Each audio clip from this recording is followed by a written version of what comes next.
la presentación.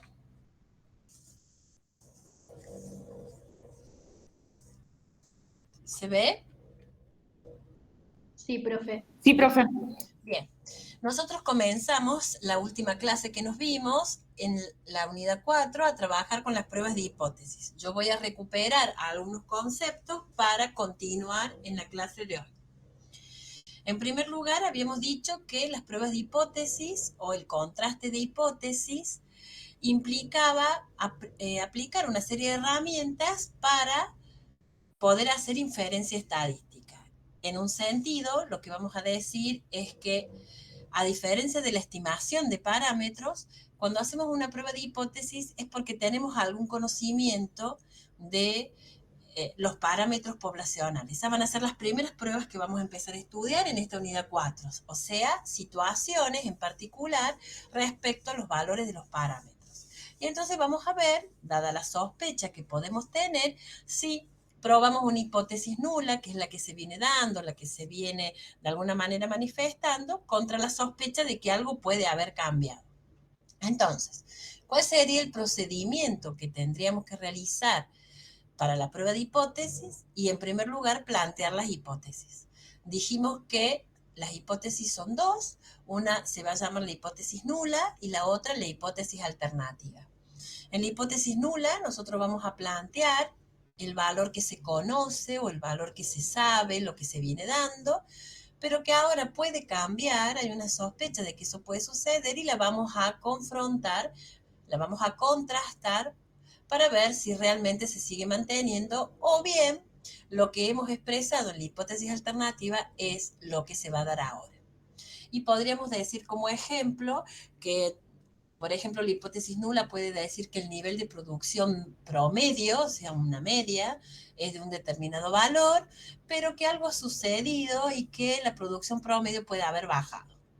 Entonces, voy a poner en mi hipótesis alternativa la situación de que esa producción promedio haya disminuido y voy a tomar una muestra para que me dé la evidencia suficiente y me permita decir, es verdad, ha disminuido y por lo tanto rechazaré la hipótesis nula, o no es cierto, no ha disminuido, se sigue manteniendo y en ese sentido no rechazaré la hipótesis nula. Entonces, habíamos dicho que la hipótesis nula es la que se rechaza o no se rechaza.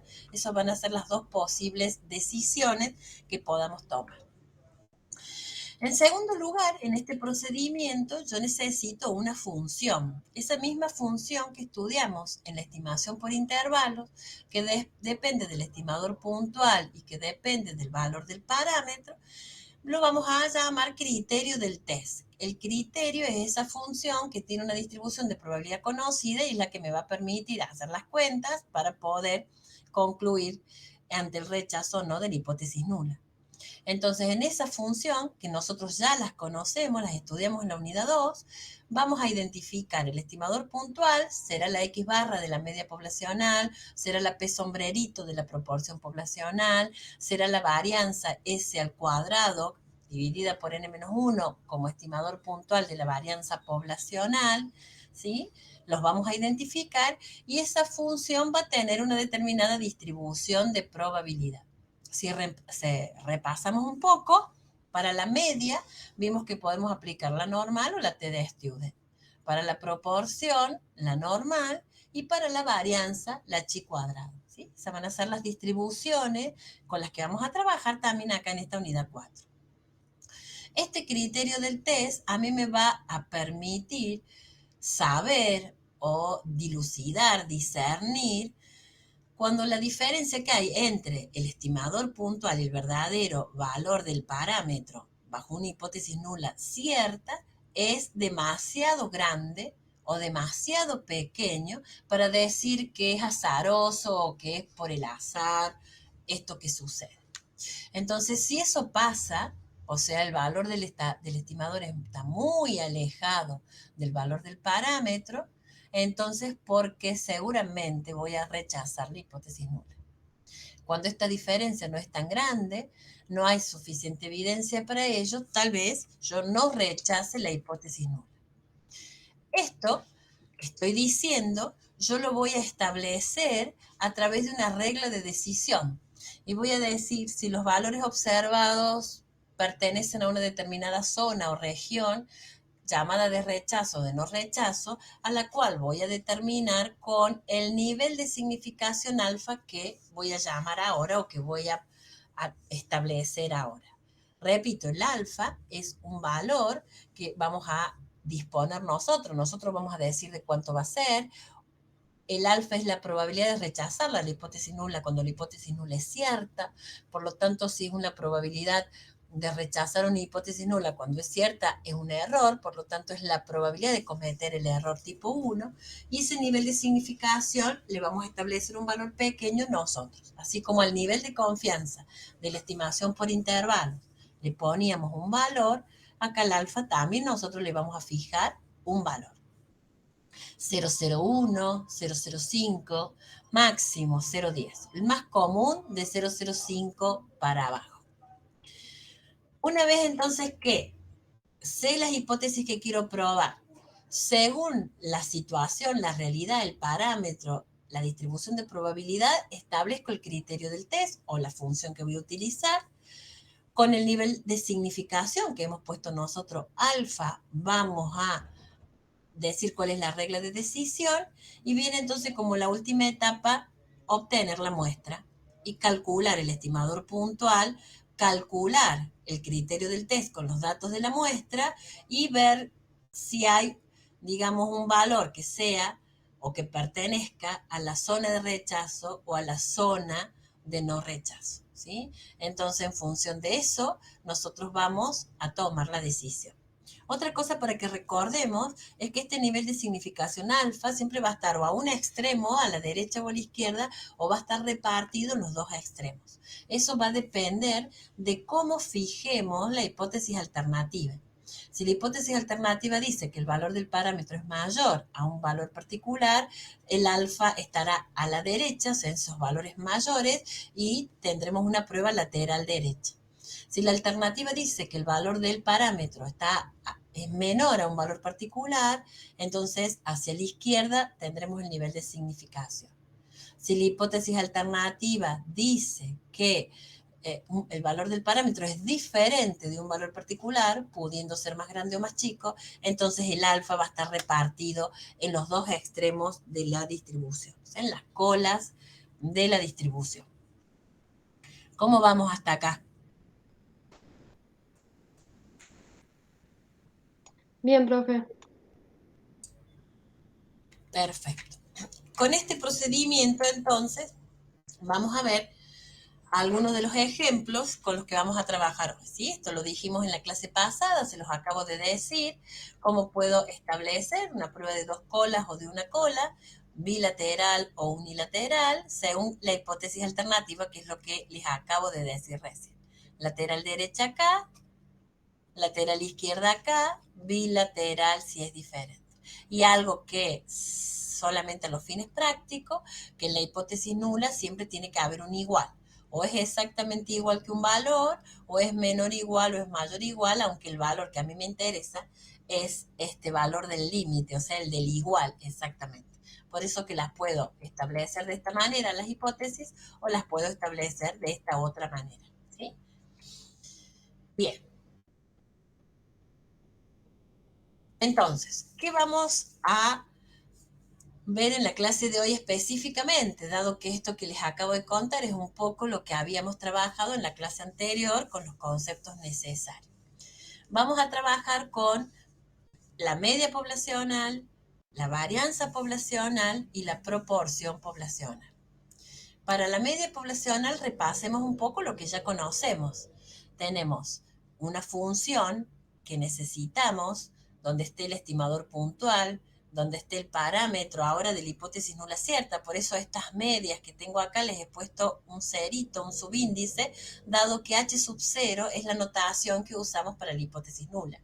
O sea, acá no es un mu que desconozco y yo tengo que despejar para hacer la estimación que estudiamos en la unidad 2, sino que aquí este mu sub 0 yo de alguna manera lo conozco, sobre el cual sospecho que puede haber cambiado, y ese es el valor, el del igual de la hipótesis nula, el valor límite que voy a utilizar. En la unidad 2 vimos que para la media poblacional, para poder estimarla, lo cual va a ser igual acá en la prueba de hipótesis, podía tener la situación de la varianza conocida y la varianza desconocida. Y a su vez, en cada caso, si la población era normal o no normal. Es decir, si la variable de interés que yo estoy trabajando tiene distribución normal en la población o no normal. Si la varianza era conocida y la población normal, esta era mi función, tenía la forma de una z, por eso tiene media 0 y varianza 1, donde tengo al estimador puntual menos el parámetro poblacional, bajo el supuesto de hipótesis nula cierta, sobre el desvío estándar. Desvío estándar sigma, porque es conocida, sobre raíz de n. Si la población no era normal, pero la varianza sigue siendo conocida, necesito una muestra un poco más grande para poder aplicar el teorema central del límite. Entonces, una muestra de más de 30, voy a utilizar la misma función, o sea, la z esta que vimos recién, con distribución normal. Esto es importante para la justificación, ¿no? Acá, si la población es normal, la varianza es conocida, yo voy a tener que, como la media muestral tiene distribución normal, puedo utilizar esta función. En este caso, para que esto tenga distribución normal, la media muestral, yo necesito muchos datos. El teorema central del límite, si se acuerdan de lo que estudiamos en estadística 1, era aquel que decía que si yo tenía x sub 1, x sub 2, etcétera, x sub n, variables aleatorias independientes, con varianza que provenían de poblaciones diferentes o no, pero con varianza conocida, entonces ante una muestra lo suficientemente grande, yo podía definir una variable y como suma, o la media muestral como suma de valores de las observaciones sobre n, o como la proporción muestral, y decir que se van a distribuir normal. Y ese n suficientemente grande era el 30 en adelante. Mientras que si la varianza era desconocida, en esta fórmula vamos a cambiar el sigma por la S, tanto acá como acá, ¿sí? No tengo sigma, tengo S. Pasa que en este primer caso, con varianza desconocida, si la variable se distribuye normal, yo voy a tener que es un t con n-1 grados de libertad. Ahora bien, si es no normal y la varianza es desconocida, voy a necesitar una muestra mucho más grande, tanto como 100 o más, para que por la propiedad de la consistencia de un estimador, en este caso el estimador es la desviación estándar o la varianza muestral, voy a usar la normal. Entonces, las fórmulas son iguales, pero acá tengo distribución t y acá tengo distribución normal. Cada una con su justificación. Entonces hay que prestar atención a cómo esté la consigna, cómo esté el problema que vamos a resolver para saber cuál es entonces la función que voy a tener que utilizar como criterio del test. Bien. Habíamos comenzado a hablar de la media muestral y habíamos visto varias alternativas, ¿sí? Amerita que lo repita esto porque es sumamente importante tener en claro cómo puedo resolver yo una prueba de hipótesis. Por más que luego usemos InfoStat y vamos a ver que con InfoStat va a ser también otra manera más sencilla tal vez porque el software va a hacer todo, pero interpretar correctamente cuál va a ser la decisión que vamos a tomar siempre en función de las hipótesis. Las hipótesis las tenemos que plantear nosotros y tenemos que plantearlas adecuadamente. Una de las alternativas para poder resolver una prueba de hipótesis, yo había dicho que era con la variable original. Eso es lo mismo que decir que es con el estimador puntual, porque el estimador puntual es x barra y x barra es la variable original. Cuando hablo de variable original me refiero en la unidad de medida de esa variable, ¿sí? Años, si es edad, notas o puntos, si es nota, ¿sí? Eso es la variable original o el estimador puntual. En ese caso, yo voy a aplicar las fórmulas que vimos en la diapositiva anterior. Este es el caso general, que tengo varianza conocida, por eso la sigma está acá. Puede tener distribución normal o no, si no la tiene muestra grande, pero la función es la misma, donde le he agregado estos asteriscos que tenemos acá. Entonces, ¿qué estoy diciendo yo acá? Estoy diciendo que el asterisco va a indicar punto crítico o va a indicar punto teórico. Entonces, lo que yo voy a hacer es, este z que tengo acá, lo voy a sacar teóricamente en función de esta distribución normal que tengo acá y del alfa que nosotros vayamos a estipular, ¿sí? Entonces, si este valor z crítico es el valor teórico, el valor que viene de la distribución normal que corresponde al área o a la probabilidad alfa de la región de rechazo, yo podría despejar este x barra crítico en esta oportunidad y me va a quedar, si lo despejo, ¿sí? Z va a estar multiplicada por sigma sobre raíz de n y luego a mu sub 0 le sumaré este z crítico. Ojo que este z puede que sea más o sea menos, saben que puede ser positivo o negativo, según el alfa esté a la derecha o esté a la izquierda. Si el alfa está a la derecha, el z es positivo, sumaré. Si el alfa está a la izquierda, el z va a ser negativo y más por menos me va a quedar menos. O sea que en términos generales la misma fórmula para cualquier punto crítico. Y si son dos puntos críticos, voy a tener dos valores de z, porque el alfa va a estar dividido en dos colas, voy a tener dos valores de z. Uno suma, otro resta, por lo tanto tendré dos puntos críticos de x barra crítico. ¿Sí? Entonces, vamos a ver el ejemplito en este caso, es lateral derecha, acá tengo el alfa, acá tengo el 1 menos alfa, acá tengo el parámetro, ¿sí? Tita sub 0 le pusimos en términos generales, sería la mu sub 0 para este caso particular. Como el alfa está a la derecha porque va a ser una prueba lateral derecha, acá las hipótesis serían que mu sea igual, por ejemplo, a mu sub 0 y la alternativa que mu sea mayor a mu sub 0. Entonces lo que estoy calculando es este punto crítico que está en términos del estimador puntual, o sea, con una unidad de medida igual que la variable original. Cuando yo antes de tomar la muestra, puedo escribir la regla de decisión. Cuando tome la muestra y encuentro la media muestral, si pertenece a esta zona, pertenecerá a zona de rechazo. Y si pertenece a esta otra, pertenecerá a zona de no rechazo. Rechazar la hipótesis nula será, en términos del problema, decir que no es cierto que la media valía tal valor. Que lo que ahora resulta cierta o la muestra ha dado suficiente evidencia es en pensar que la media es mayor a ese valor, porque es lateral derecha. ¿Sí? Entonces, x barra va a ser el valor observado, ¿sí? Vamos a diferenciar valores críticos de valores observados. Acá no había ningún valor observado, salvo saber de qué tamaño iba a tomar la muestra. Despejo de esta expresión, este x barra crítico, por lo tanto siguen siendo valores teóricos, ¿sí? El z sale del alfa que hemos fijado. El mu sub 0 es lo que hemos establecido en la hipótesis nula. El sigma es poblacional y lo consideramos conocido. Y el n, el tamaño de muestra. Por lo tanto, este valor son valores teóricos, ¿sí? Que se da con todas estas condiciones. El x barra sin el asterisco, en este caso hay uno solo, por eso no le pongo subíndice, será el valor realmente observado.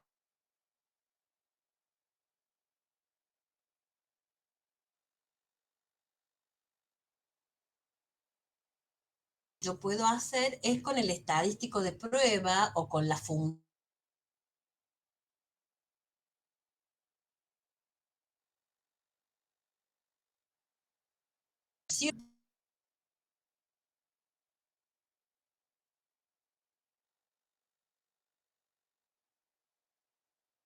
que la media ahora vale 0 y la varianza vale 1.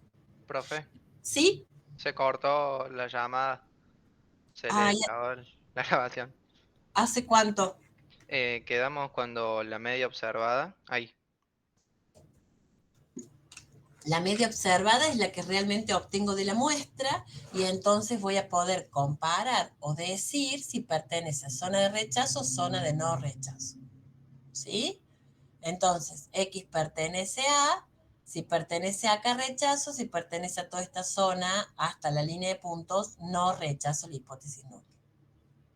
Y yo deberé concluir en términos del problema. Si rechazo la hipótesis nula, diré, bueno, que la media no tiene ese valor, voy a pensar que es más grande, dado que es lateral derecha, o si no rechazo la hipótesis nula, voy a decir que no hay evidencia suficiente para rechazarla y me quedo con eso.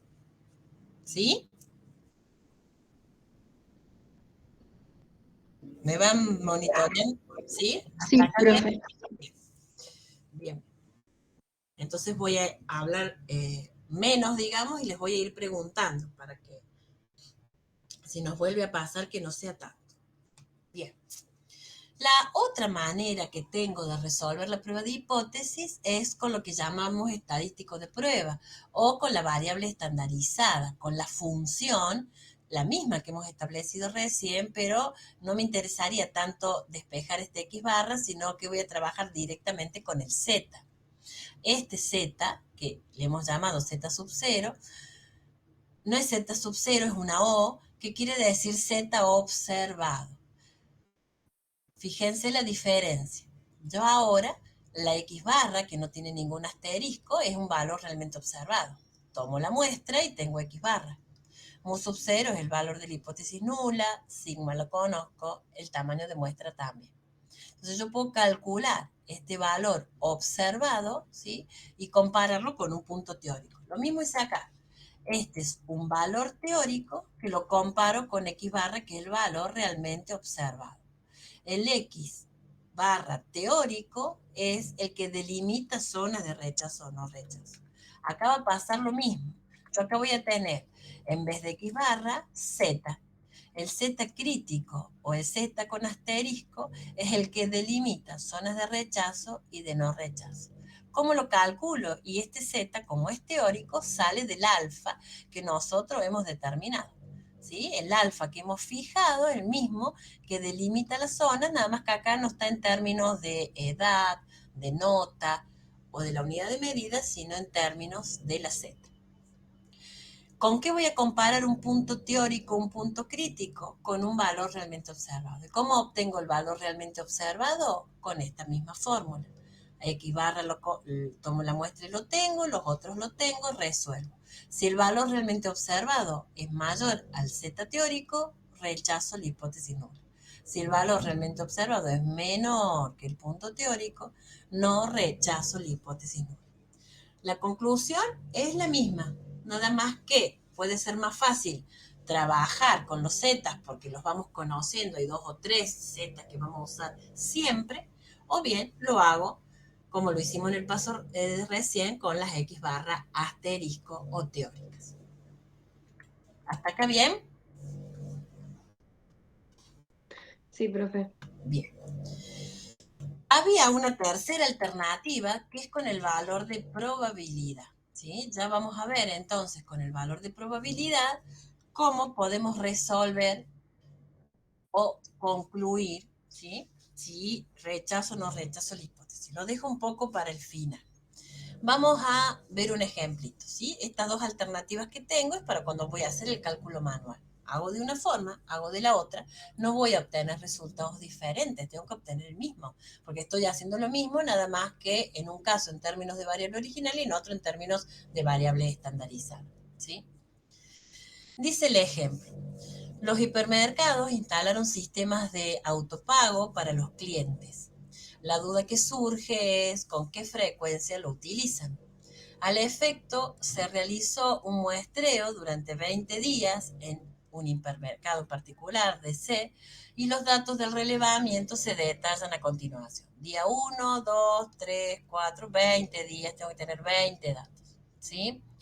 Entonces, acá tengo los valores, la cantidad de clientes sería que usaron el sistema de autopago, todos los que tengo acá. Acá están algunas medidas resumen que me ha dado Infostat, me dice que son 20 clientes, ¿verdad? El promedio de clientes, 20 días, 20 días. Acá está el promedio de clientes que han utilizado este servicio, casi 107, con una desviación estándar de 7, mínimo 95, o sea, hubo un día que fueron 95 clientes, que es este que está acá, y el máximo 120, hubo un día que fueron 120 clientes. ¿Sí? Otra de las cosas que observo o que me ha dado como datos es que como no tengo información sobre la varianza, si es conocida o no conocida, tampoco tengo información, no dice que sea normal o no normal, no sé exactamente cuál sería la función que voy a tener que utilizar. Entonces, este diagrama, el QQ-plot, es un gráfico de normalidad. Si los puntos realmente observados, que en este caso son 20, están alrededor de esta línea de 45 grados, estamos diciendo que esta variable, digamos, estos valores son normales o tienen distribución normal. ¿Mm? Por lo tanto, si tienen distribución normal, ya estoy en el caso en que debería ver si la varianza es conocida o no es conocida. Es desconocida, no tengo el dato. Por lo tanto, voy a utilizar, vuelvo un ratito para recordarlo, acá. ¿Sí? La población es normal, digamos, ¿sí? Pero la varianza es desconocida. Estoy en esta situación. Por lo tanto, va a tener distribución T-Destiny. El software Infostat es el único caso que va a resolver. Por lo tanto, nosotros lo repasamos conceptualmente, pero Infostat no va a hacer nunca con normal. ¿Y por qué no lo va a hacer? No lo va a hacer porque es consciente de alguna manera el programa, así está hecho, de que la varianza poblacional habitualmente uno no la conoce. ¿Sí? Entonces, lo puedo hacer una prueba de hipótesis si es que luego me pide, sabiendo que tengo otro dato descriptivo en este caso, que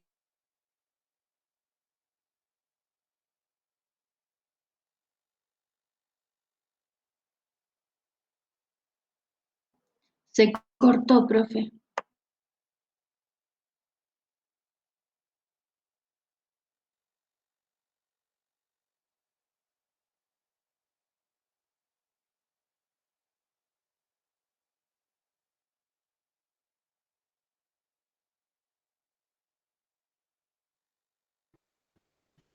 ahora estamos de nuevo.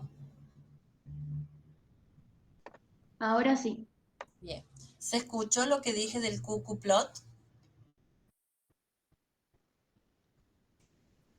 No, profe, ¿puede repetirlo? Bien. Bien. ¿Se entendió que acá interprete estas medidas descriptivas? Sí, eso sí. Bien. Les decía que otro dato descriptivo que me da este problema es este gráfico que se llama cuckoo-plot. Q viene de cuantiles en realidad, pero no se llama CC, se llama cuckoo porque cuantiles en inglés es con Q, ¿sí? CC sería en español, pero está universalmente denominado cuckoo-plot. Lo que yo tengo acá son 20 puntos, que son mis 20 datos, y si estos 20 datos están alrededor de la línea de 45 grados, yo voy a decir que es normal esa variable. Y acá hay algunos por arriba, algunos por abajo y otros, pero podríamos decir que gráficamente están alrededor de la línea de 45. ¿Qué quiere decir esto? Que mi variable cantidad de clientes se distribuye normal. Como se distribuye normal y la varianza es desconocida porque no tengo ese dato, el estadístico, la función que voy a utilizar para hacer la prueba de hipótesis cuando me la pida, va a ser el que tiene distribución T de student con n-1 grado de libertad. ¿Sí? Repito entonces, distribución normal, lo tengo acá en el gráfico, me lo podría haber descrito en algún párrafo o haberme puesto alguna salida que más adelante vamos a estudiar, o bien me dice que es normal y la varianza. No hay datos de la varianza poblacional. La tomo desconocida. ¿Hasta acá bien?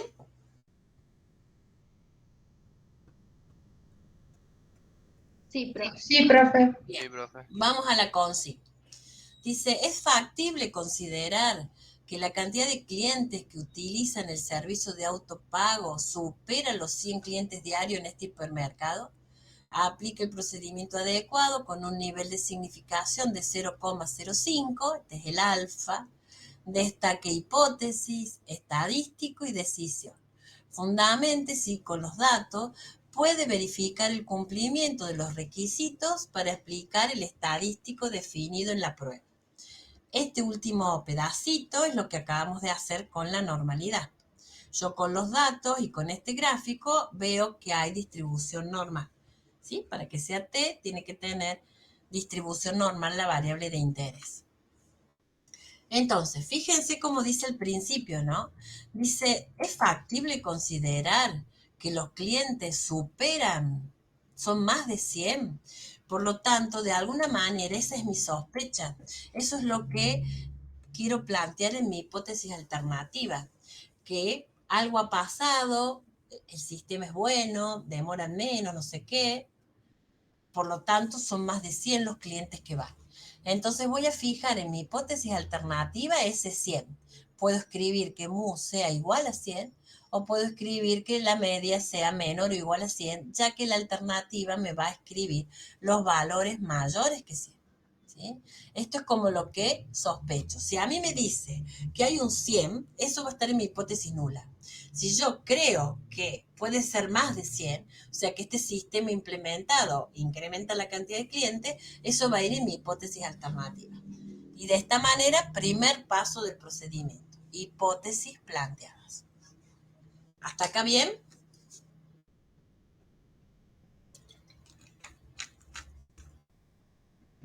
Sí, profe. Bien. La muestra proviene de una población que tiene distribución normal. Ya lo acabamos de ver con el cucuplot.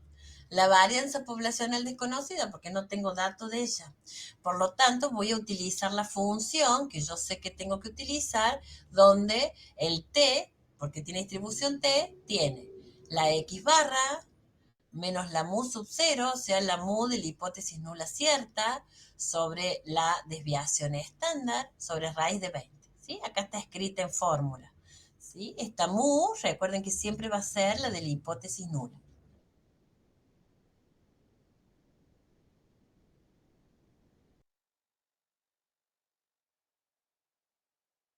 Y 7,03. 106,65 y 7,03. Entonces el t realmente observado es el que tiene la x barra realmente observada, o sea, la que sale de la muestra. Este valor me da 4,23. Luego voy a tener que compararlo con un valor teórico. El valor teórico tiene n-1 grados de libertad, que es 19, y tiene un alfa que va a estar, en este caso, a la derecha el alfa, porque es lateral derecha. Por lo tanto, este valor t que voy a calcular, en realidad lo voy a encontrar de la distribución de probabilidad, deja a la izquierda 0,95 y a la derecha el 0,05. Eso está en cualquier aplicativo donde le ponga estos valores, me da 1,729 o 91. Este es el punto crítico. Ese punto crítico delimitó zona de rechazo a la derecha, zona de no rechazo a la izquierda. ¿Sí? Fíjense que el valor observado es 4,23. Por lo tanto, 4,23 es mayor que 1,729. Si 4,23 es mayor a 1,729 es porque el valor observado pertenece a la zona de rechazo. Está acá, 4,23. ¿Sí? Entonces, ¿qué quiere decir esto? Y quiere decir que a un nivel de significación del 5%, la muestra me ha proporcionado suficiente evidencia para rechazar la hipótesis nula. Rechazar la hipótesis nula es decir entonces que sí, que hay más de 100 clientes que están utilizando el servicio de autopago en ese supermercado o hipermercado. ¿Hasta acá bien?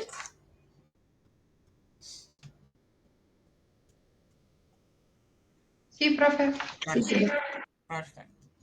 Ahora bien, yo les dije, voy a dejar para más adelante la tercera posibilidad de hacer una prueba de hipótesis, porque en realidad esa tercera posibilidad no es haciéndolo manualmente, lo puedo hacer, pero es un poquito más complejo y habitualmente no lo hacemos. Es el resultado que me va a dar el software. ¿Qué me daría el software si yo hago este ejercicio con InfoStat? Le introduzco los 20 datos, voy al menú de estadísticas, le pido que me haga una prueba de hipótesis para la media y veo estas cosas que tengo acá para rechazar o no. ¿Qué es lo que me va a dar para que yo rechace o no? Me va a dar la probabilidad, que ha quedado muy pequeñita, a la derecha del valor realmente observado, del 4,23. Si esta probabilidad que está a la derecha yo la calculo por la normal, la probabilidad de que el valor, no por la normal, perdón, por la t, que el valor de t sea mayor a 4,23, me da exactamente 0,0002. La puedo encontrar. Esta es una probabilidad muy pequeñita. Entonces, ¿qué otro criterio tengo si lo hago con software para rechazar o no la hipótesis nula? Voy a llamar a esta probabilidad a la derecha como valor P, muy utilizado en inglés como P-value, ¿sí? Es muy común esa denominación, o también valor de significación, ¿sí? Ojo, el alfa se llama nivel de significación. El P es un valor de significación, ¿sí? Esa sola palabrita da la diferencia. Al nivel de significación lo fijamos nosotros. Al valor de significación lo calcula el software con los datos realmente observados en la muestra. Si este p-valor es mucho más pequeño o más pequeño simplemente que el alfa que hemos fijado nosotros, es porque el valor observado cae en zona de rechazo y siempre vamos a rechazar la hipótesis nula. Ahora, si el p-valor es mayor al 0,05, es porque entonces el valor observado cae en zona de no rechazo y no vamos a rechazar la hipótesis nula, ¿sí? Entonces, eso quiere decir que p-valores pequeños, valor observado en la zona derecha, por lo tanto, rechazo la hipótesis nula. P-valores grandes, mayores al alfa, el valor observado cae en zona de no rechazo y entonces no rechazo la hipótesis nula. ¿Sí?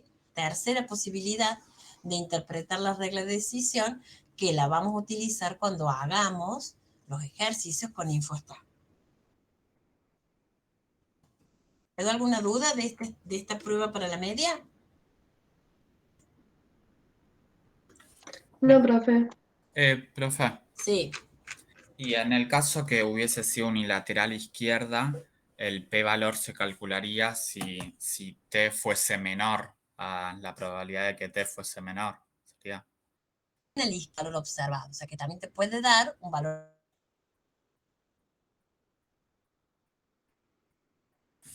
¿Se cortó de vuelta? De valor a la derecha del T observado. En cambio acá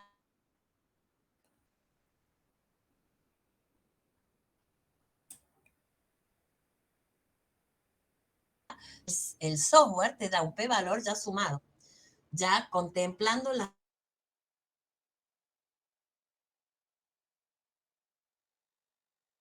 Se corta, profe. valor que yo voy a encontrar es uno solo. El valor observado es una sola.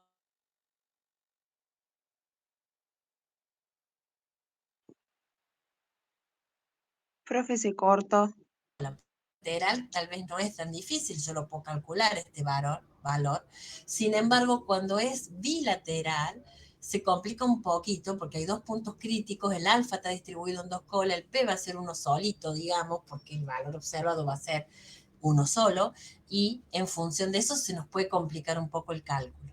Por ello, nunca lo vamos a calcular el p-valor, sino que vamos a trabajar con InfoStat y lo vamos a tratar de interpretar de la manera correcta, adecuada, ¿sí? Como lo estamos viendo ahora y lo van a seguir mirando el jueves en el práctico.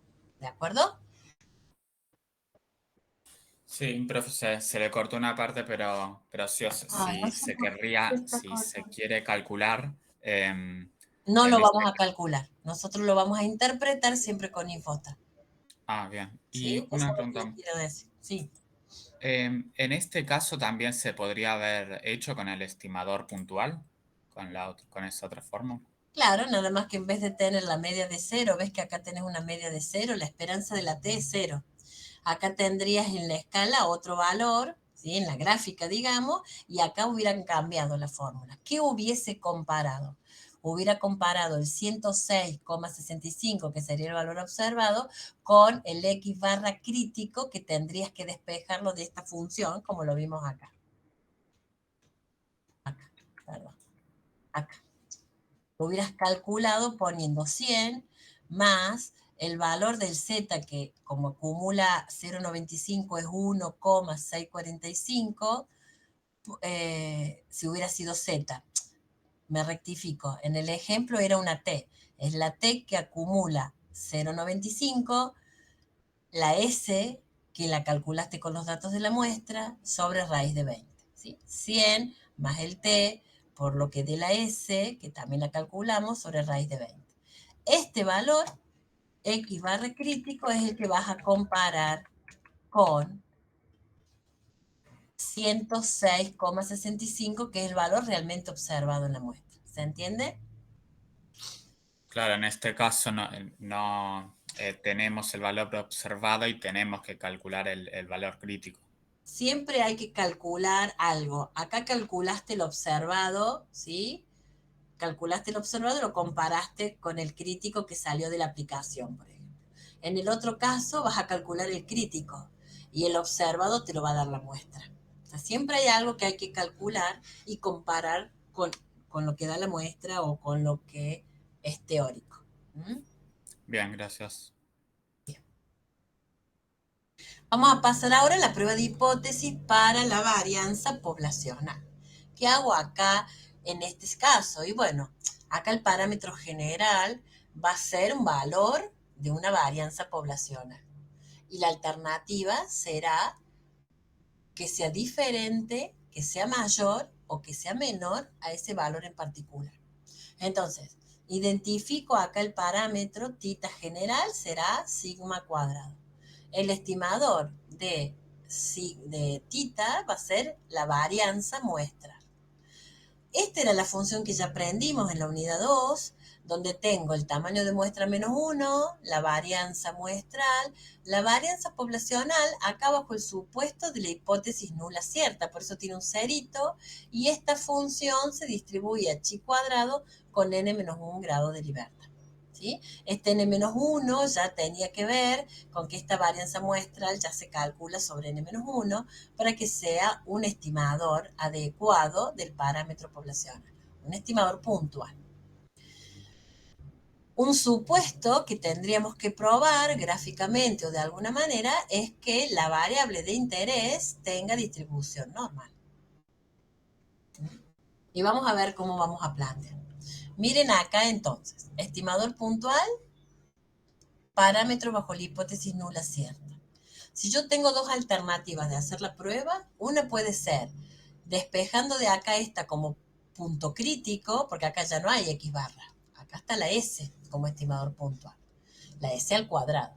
La despejo como punto crítico y la comparo con la varianza observada, la s al cuadrado, o bien la trabajo como variable transformada, que es la chi cuadrado, ¿sí? Crítico sale en la tabla o en la aplicación, observado haciendo esta cuenta. De cualquiera de las dos maneras puedo hacer la prueba. Veamos un ejemplo. Dice, una hamburguesería del medio expende gaseosas en vasos a través de máquinas automáticas.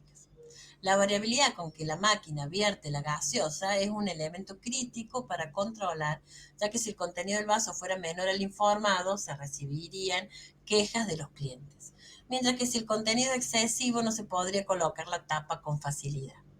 Entonces, para vasos de 250 centímetros cúbicos, la varianza máxima especificada para la máquina es 225. Se analizó recientemente el contenido de una muestra de vasos de esta capacidad y se encontró lo siguiente. 30 vasos, una muestra de vasos. En promedio tienen 250.88. La varianza dividiendo en n-1, 223. Recuerden que la varianza es el valor al cuadrado. Si quisiera la desviación estándar, tengo que hacer la raíz cuadrada de este valor. El error estándar, ¿sí? Que es aquel que tiene en cuenta la variabilidad sobre n, 2,73, o sea, es la desviación estándar sobre la raíz de n, que me lo da dentro de las estadísticas descriptivas, puedo no pedírsela, el mínimo, el máximo contenido del vaso y también me da, por ejemplo, la mediana. ¿Sí? Un poquito menos que la media aritmética. ¿Funciona la máquina adecuadamente? Concluya a un nivel de significación, acá el alfa es del 10% o del 0,10. ¿Me escuchan hasta acá? Sí, profe. Bien. Entonces, primer paso para nuestro planteo de las hipótesis.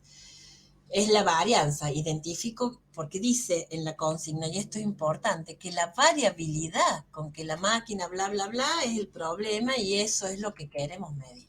Entonces, la varianza dice 225, porque dice acá que es la varianza máxima que se le especifica a la máquina, 225. Sin embargo, algo ha pasado, por lo cual yo sospecho que puede que no sea de 225.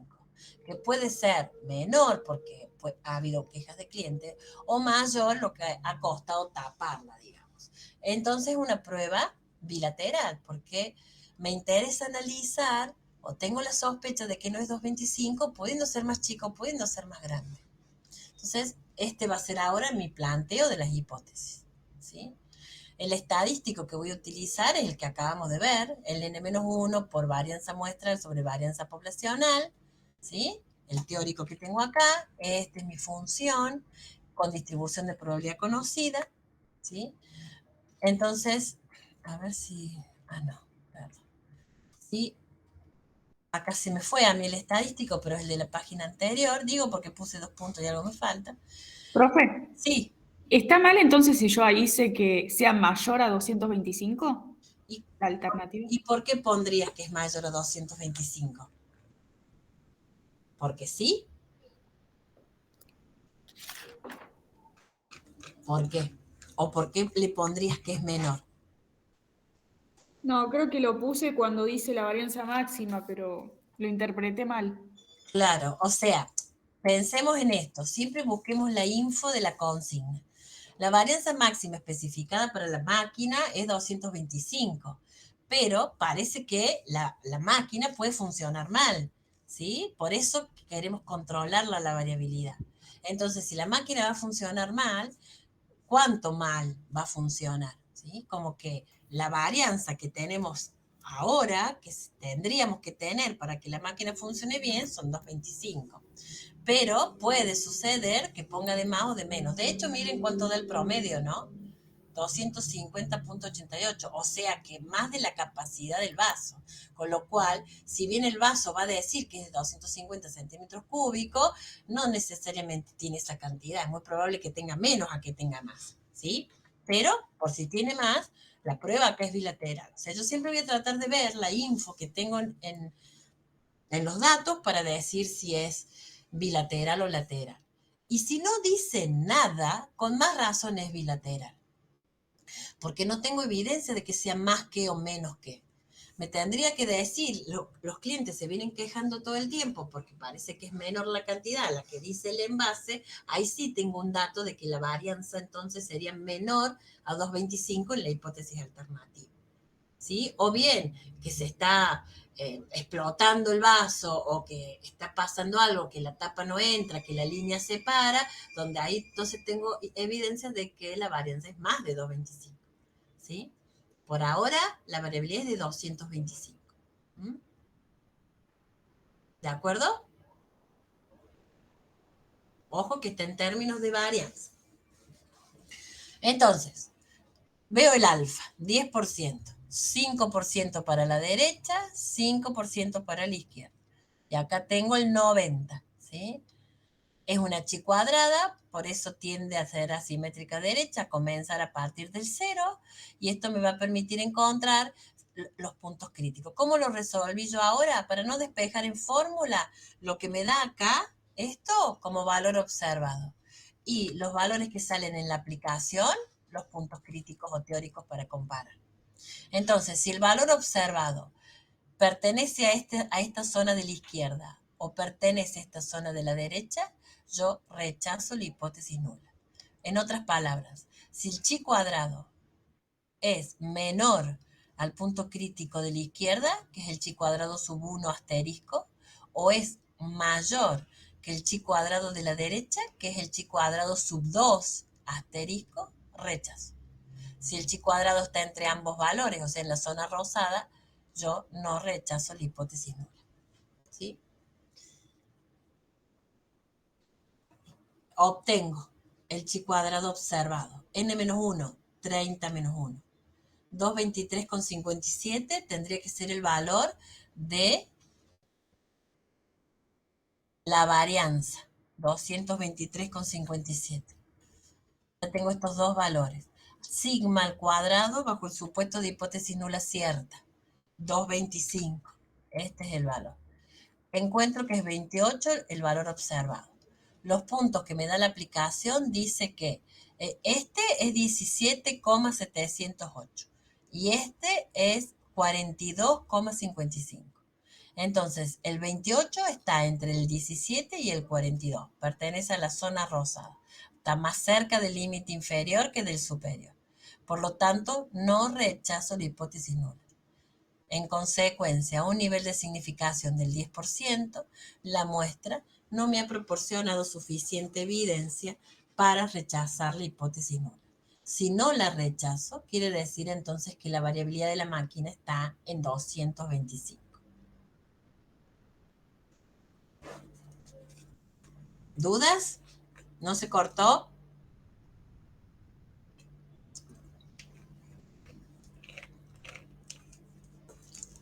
¿Se cortó? No, profe. Ah, bien. ¿Alguna pregunta? Fíjense que estamos haciendo siempre lo mismo, planteo las hipótesis, con el alfa delimito zonas de rechazo o no rechazo, identifico el estadístico, la función que me va a permitir tomar la decisión, y si quiero utilizar esto tal cual está, como le voy a poner los datos realmente observados en la muestra, es el valor observado. Y lo quiero comparar con los puntos que salen de la aplicación o de la tabla o del InfoStat, esos puntos son los teóricos. Son teóricos dado el alfa del 0,10 que hemos impuesto nosotros o dado el alfa del 0,05 que hemos impuesto nosotros. Son críticos, punto crítico. Se les llama a estos puntos obtenidos de la distribución teórica de probabilidad que estamos usando. Vamos al tercer caso, la tercera posibilidad. La prueba de hipótesis para la proporción. Recuerden que la función también es conocida por nosotros. Proporción muestral menos la proporción poblacional sobre el error estándar que tiene a P por Q sobre N. Le agrego un cerito al P y a Q porque van a ser las proporciones poblacionales, digamos, de éxito y de fracaso bajo el supuesto de la hipótesis nula cierta. Esto tiene una forma de Z, por lo tanto, la distribución de probabilidad teórica que vamos a utilizar va a ser la norma, ¿sí? Que para una Z tiene media 0 y varianza 1. De nuevo, esta estructura me la da o me da el valor observado. Cuando lo comparo con puntos teóricos o críticos de la Z según el alfa, serán puntos con los que voy a comparar para tomar la decisión.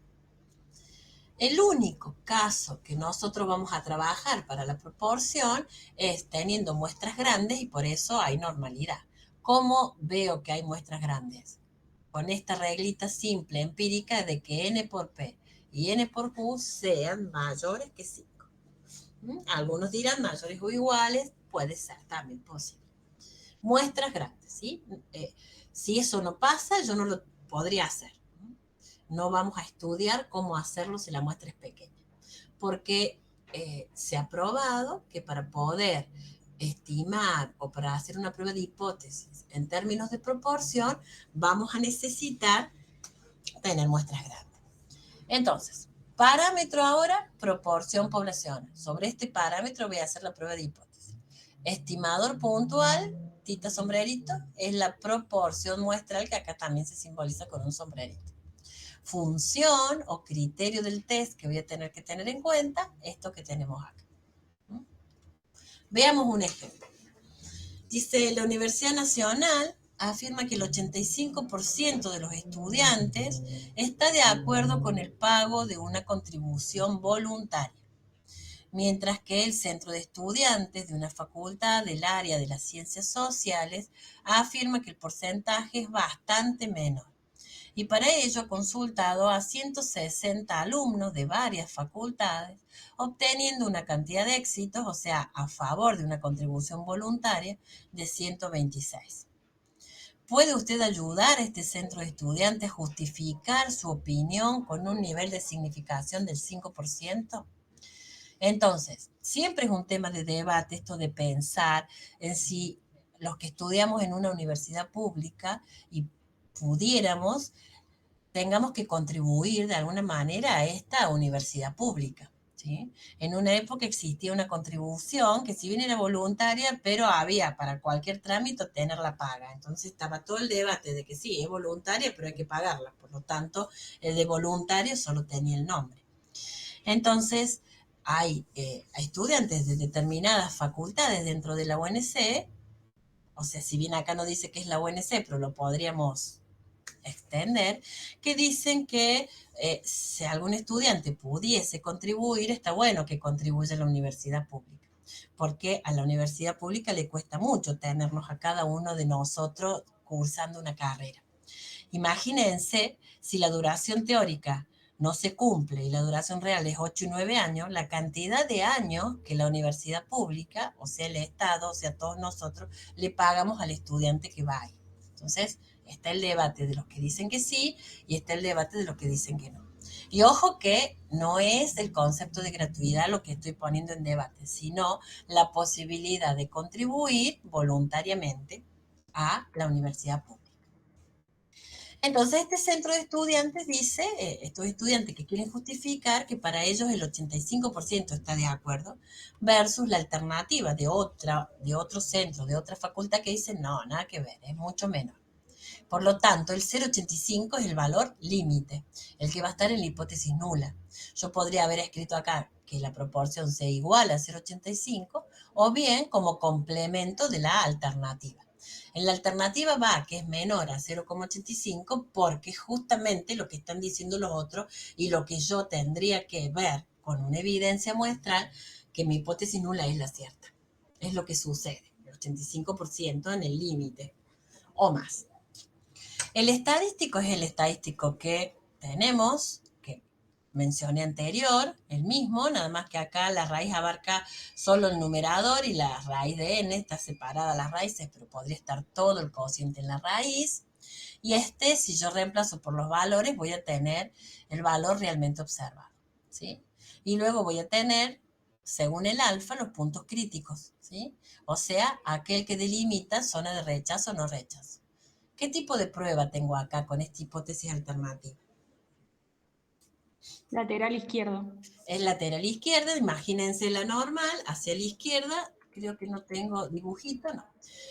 Hacia la izquierda voy a tener el alfa, hacia la derecha el 1 menos alfa.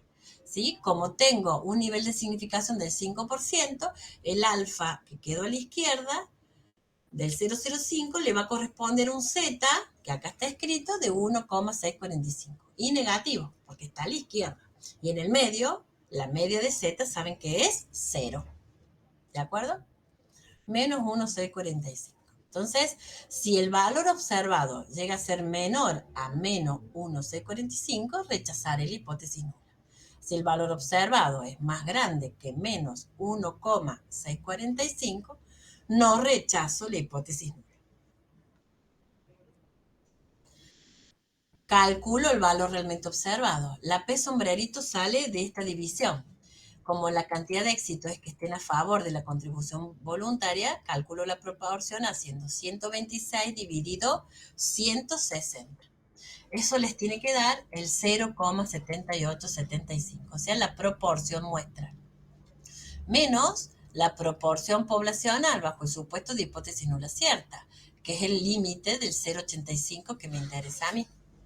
Sobre, como acá tengo el P bajo el supuesto de la hipótesis nula cierta, acá tengo el mismo P y el Q, o sea, 0,85 y 0,15. Sobre la raíz de N, N no es 126, ¿sí? 126 es la cantidad de éxitos. El N es la muestra, la cantidad de alumnos consultados, 160. Resuelvo y como acá 0,85 era más grande que 0,78, este numerador quedó negativo, el resultado final quedó negativo. Entonces, menos 2,21 va a estar más a la izquierda de menos 1,645. ¿Sí? O sea, que es un valor que va a pertenecer a la zona de rechazo. ¿Sí? Si yo tengo mi dibujito y tengo el Z crítico como menos 1,6, más a la izquierda, más chiquito, va a ser el menos 2,21. Por lo tanto, pertenece a la región de rechazo. Y si pertenece a la región de rechazo, yo voy a rechazar la hipótesis nula. Si rechazo la hipótesis nula, la rechazo, ¿qué estoy diciendo? Que es cierto. ¿Sí? Rechazar la hipótesis nula es decir que es cierto que es menos al 0,85. O sea, el centro de estudiantes dice otra facultad, tenía razón. Es menor a 0,85, este otro grupo no va a poder justificar que sea 0,85 o más. ¿Sí? ¿Se entiende? Sí, profe. Profe, una pregunta. ¿El valor de P sombrero, ese Sí. está en los datos o dónde lo saco? Acá lo calculas Ah. como dividiendo la cantidad de éxitos que Sí, disculpe, no me había dado cuenta. No había leído el enunciado. 120 habitualmente cuando vamos a trabajar con la proporción. Sí, no había leído el enunciado, disculpe. ¿Sí? No, digo, ahora les cuento 2 errores que suelen cometer. Ya, dado tu pregunta, Bien. me acuerdo. Genial. 2 errores. Uno es que acá pide raíz de n, ¿sí? Y a veces nos equivocamos y como los otros son conteos o la cantidad de éxitos, mirando rápido, en vez del 160, ponemos la cantidad de éxitos, que para este caso sería el 126. Ese es un error muy común que yo he observado, que si bien conceptualmente no deberían equivocarse, pero por mirar rápido, como los dos son iguales en el sentido que es cantidad de estudiantes, nada más que uno son éxitos y el otro es la cantidad total de la muestra, es un error que a veces suelen cometer. Y el otro error que a veces cometen es que acá tiene que ir P sub 0 y Q sub 0, o sea, los valores bajo la hipótesis nula cierta, que es el 0,85 y su complemento. ¿Por qué se equivocan? Porque si acá ponen el 0,7875, a veces lo copian acá y acá ponen el complemento. Y no les está pidiendo P sombrerito y Q sombrerito, ¿sí? Entonces, ojo con eso, porque como son proporciones muy similares en el sentido de que una es muestral y la otra es poblacional, y la tenemos a la poblacional, porque es el límite de la hipótesis nula, suele ser más fácil en esta prueba de proporción que confundan los datos a la hora de hacer el cálculo del valor observado. ¿Sí? Entonces, tener cuidado con eso, no equivocarse. Bien. Déjenme ver otra cosa.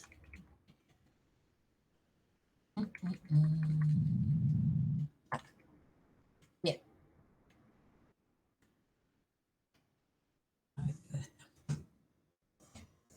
Bien.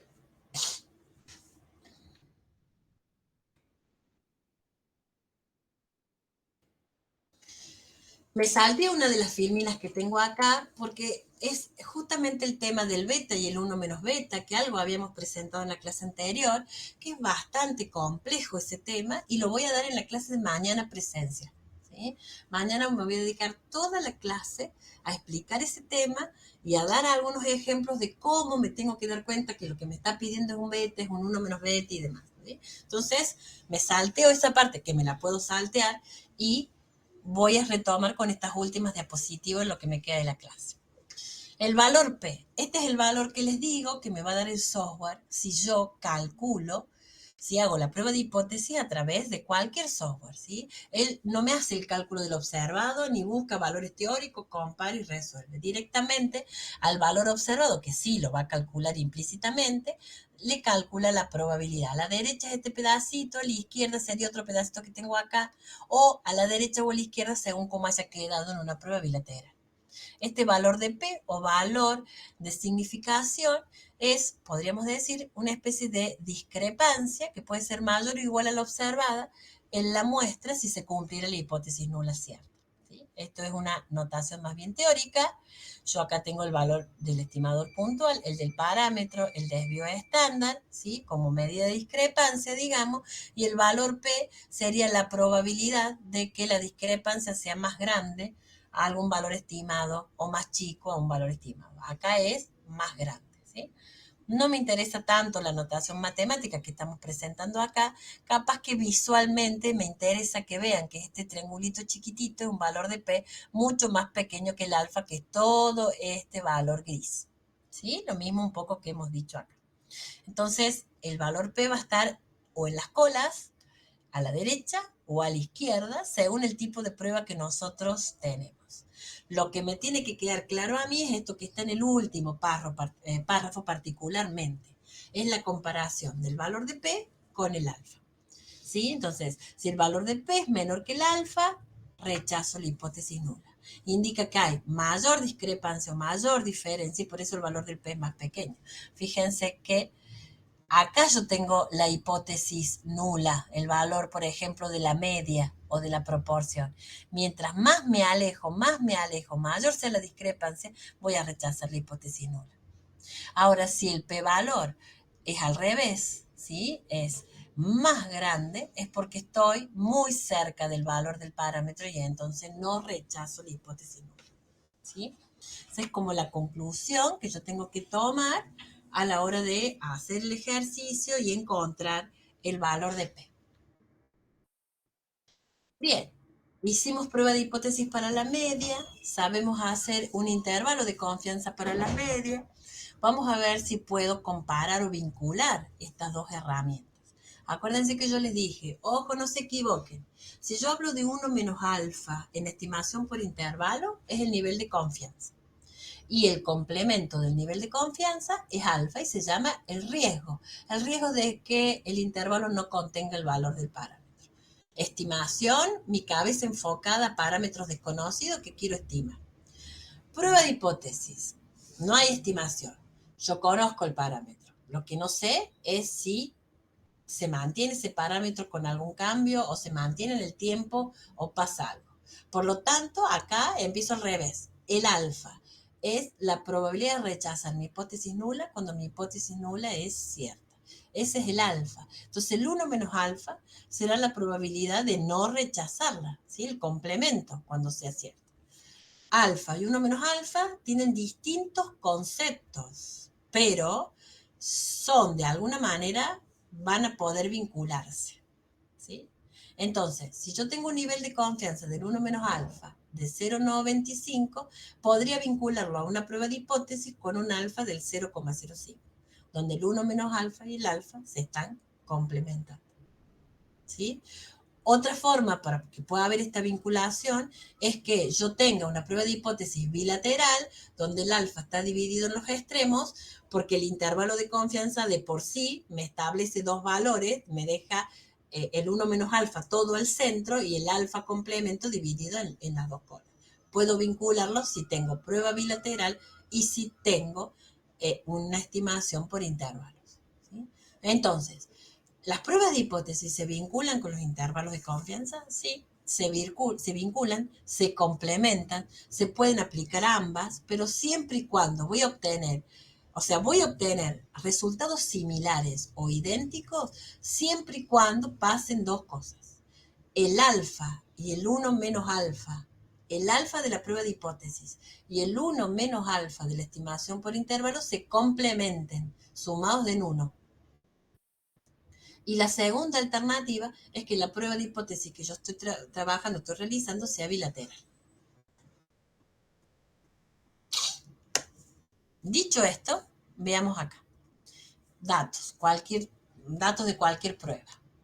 Mu sub 0, o sea, parámetro poblacional media aritmética, bajo el supuesto de hipótesis nula cierta, una mu de 25, una X barra que calculamos con los datos de la muestra de 27,2, o sea, acá ya hemos hecho todo, están los datos, desviación estándar, muestral, n igual a 15, un alfa del 0,05, como la sigma no la conozco y la población es normal, me dan un T de student con n-1 grados de libertad y este es el valor que va a salir para este alfa, ¿sí? Más o menos, porque recuerden que siempre la prueba debería ser bilateral para poder vincularla y el intervalo de confianza yo ya sé que obtiene dos valores de la T.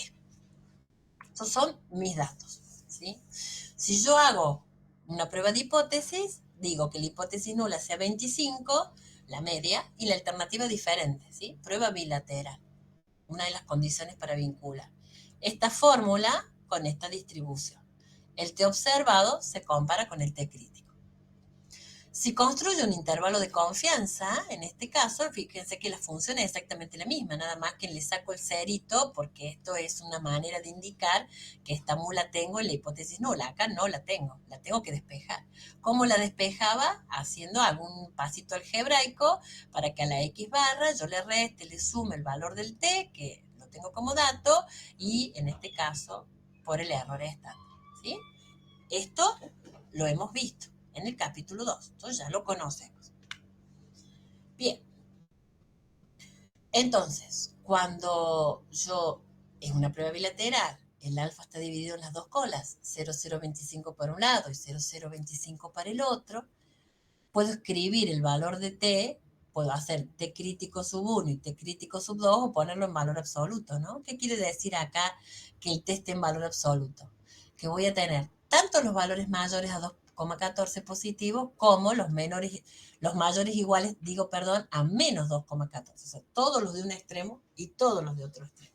Es otra manera de decir lo mismo, más simplificada nada más, ¿sí? Entonces, el 2,145, dato, valor teórico de la distribución teórica T con este alfa, con estos grados de libertad, acá n-1. El T observado, cálculo, 27,2, x barra, menos 25, la mu sub 0, sobre S, 10,611, sobre raíz de n, raíz de 15. Valor observado, ¿sí? Sigo con los intervalos de confianza que despejé recién, x barra, 27,2, más o menos el valor t que tengo de dato, por S, sobre raíz de 15, 21,32, 33,08. Límite inferior 21,32, límite superior 33,08. Entonces, le voy a decir acá las conclusiones.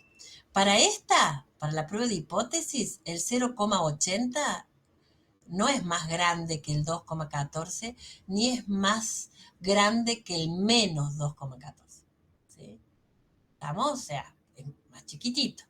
Está en el medio, está entre los dos, 0,80. Si yo hago un eje real y pongo el menos 2,14 y el 2,14, lo que quiere decir que el 0,80 está al medio. No rechazo la hipótesis nula para ese nivel de significación alfa.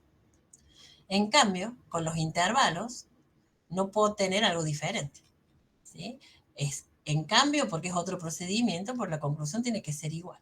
El 25, que es el valor del mu sub 0 que tenía acá, ¿está entre 21,32 y 33,08? ¿Qué dicen? ¿Está o no? No me digan que se cortó. Sí, profe, sí está. Está. Hasta ahora no se cortó, vamos bien, ¿no? Sí, vamos bien. Bien. Como el 25 está comprendido acá y yo tengo un 95% de confianza de que eso pase y eso es alto, entonces, dado que el intervalo incluye ese 25, concluimos que no hay una evidencia de que sea diferente. La conclusión es la misma. No hay en los límites valores que no lo abarquen el 25 y acá en la prueba yo no rechacé la hipótesis de que sea igual a 25.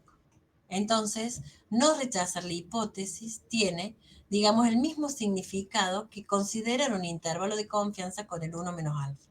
Pero, de nuevo, la prueba tiene que ser bilateral y el alfa y el 1 menos alfa que yo utilice tienen que ser complementarios. Si acá el alfa fue del 0,05, acá el 1 menos alfa tiene que ser del 0,95 del 95%. ¿Sí? Si yo acá tengo un alfa del 0,01 y acá tengo un 1 menos alfa del 0,95 o 95%, no necesariamente van a coincidir. Puede que sí, puede que no, pero ya no se pueden vincular la prueba de hipótesis con estimación por intervalo, porque son distintos los niveles que nosotros vamos a establecer, ya sea para la prueba como para la estimación. ¿Se entendió? Sí, profe. Sí, profe. Por lo tanto, yo puedo vincular perfectamente las pruebas de hipótesis con los intervalos de confianza, pero con esta aclaración para que sea una relación directa y se pueda hacer la vinculación que corresponde. ¿Dudas? ¿Preguntas? Profe, ¿puede repetir la diferencia entre el alfa de los intervalos de confianza y los de prueba de hipótesis? Sí.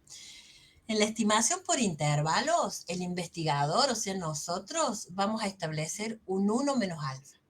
Ese 1 menos alfa se llama nivel de confianza y es, en una primera instancia, la probabilidad que nosotros vamos a imponer para confiar en la estimación que vamos a realizar, ¿sí? Nivel de confianza. ¿Qué sería el alfa, sería el complemento del nivel de confianza.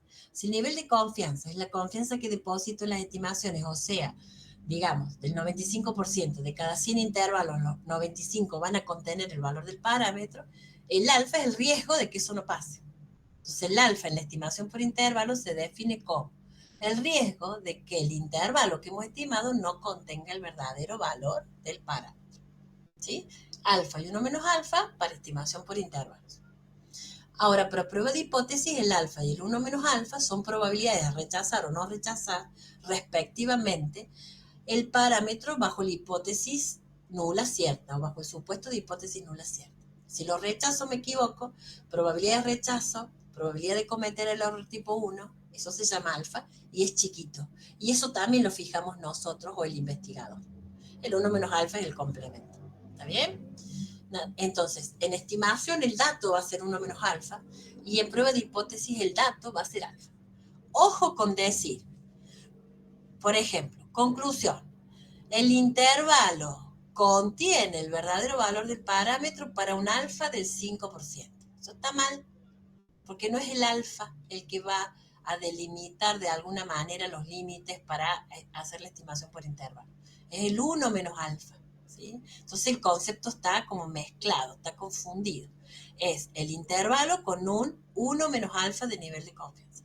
También es incorrecto decir, no se rechace la hipótesis nula con un nivel de confianza del 1 menos alfa.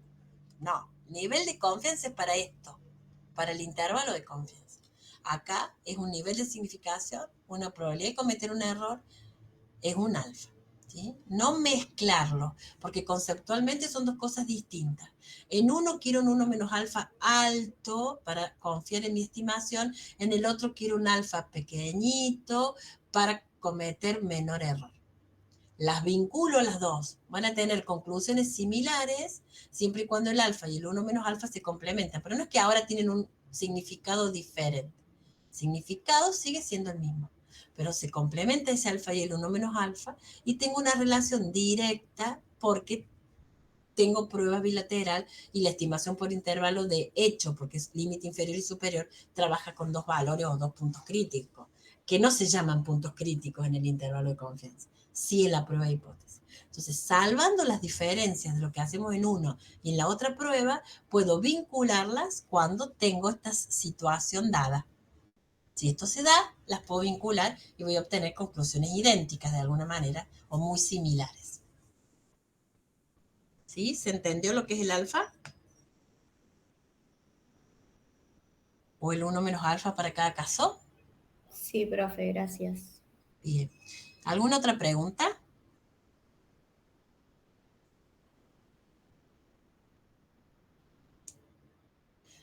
Yo mañana voy a trabajar con el beta y con el 1 menos beta. Nos vamos a dedicar bastante tiempo a esa situación. Y bueno, y ahora nos quedamos un ratito, si ustedes quieren, para ver si tienen alguna otra duda o alguna otra pregunta de lo que estamos viendo hasta ahora. En esta semana vamos a seguir con prueba de hipótesis de la unidad 4 y vamos a terminar mañana en la teoría. Vamos a tener el práctico, ¿sí? La semana que viene vamos a repasar algunas cuestiones, vamos a ver qué es lo que nos falta, digamos, para prepararnos ya para el parcial del otro jueves, primer parcial. ¿Sí? ¿Hay dudas, preguntas?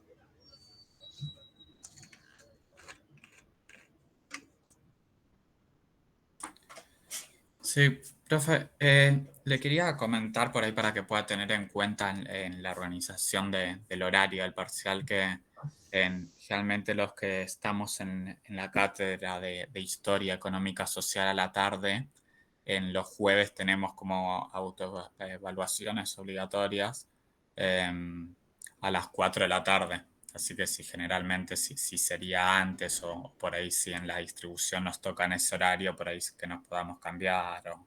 Pero nosotros tenemos a las 2 de la tarde nuestra clase, ¿o no?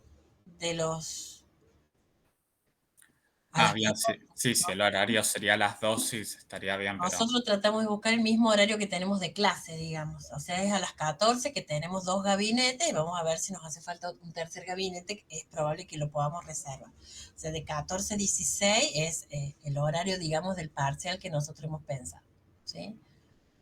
Vamos a bien, ver sí. si viene más gente el parcial que la capacidad de las aulas, ya veremos cómo nos organizamos. En lo que queda de la semana o principio de la que viene, vamos a ver. A veces sabemos hacer como una preinscripción, por decirlo de alguna manera, como para saber si los bancos nos van a alcanzar. Si los bancos no nos llegan a alcanzar, a veces nos tenemos que extender un poco más, porque tenemos que hacer turnos, digamos, para que puedan rendir. Pero bueno, eso va a depender de la capacidad. Bien, sí, perfecto. Sí, en ese horario, en el horario de clase, llegaríamos bien para poder hacerlo. Perfecto, bien. Chao, que andes bien. ¿Alguna otra pregunta, alguna otra duda? Profe, yo tengo un problema y es que yo no estoy inscrita a la cátedra, la estoy haciendo la materia porque soy la que tiene que rendir equivalencias con la profe Cassini, ¿se acuerda que le hablé la vez pasada? Sí. Y no puedo ingresar al aula. Me sale como que el aula de usted no me permite si no estoy matriculada. Quería saber cómo puedo llegar a hacer para seguir viendo, porque a las clases prácticas fui, la profe me autorizó y los otros días los chicos estaban trabajando con un material en el aula y a mí no pude trabajar con ese material. Estaba Bueno, viendo que la profe yo le así. voy a decir que, bueno, le dijiste a la profe el práctico que te matricule. Pensé que lo tenía que hablar con usted. Yo le voy a pedir que te matricule, pero Inés Ahumada te puede matricular, es una de las que se encarga en la cátedra de hacerlo. Así que yo le voy a mandar un correo para que me tendrías que dar tu DNI, así ya le paso los datos completos. O escríbemelo en el chat, DNI y correo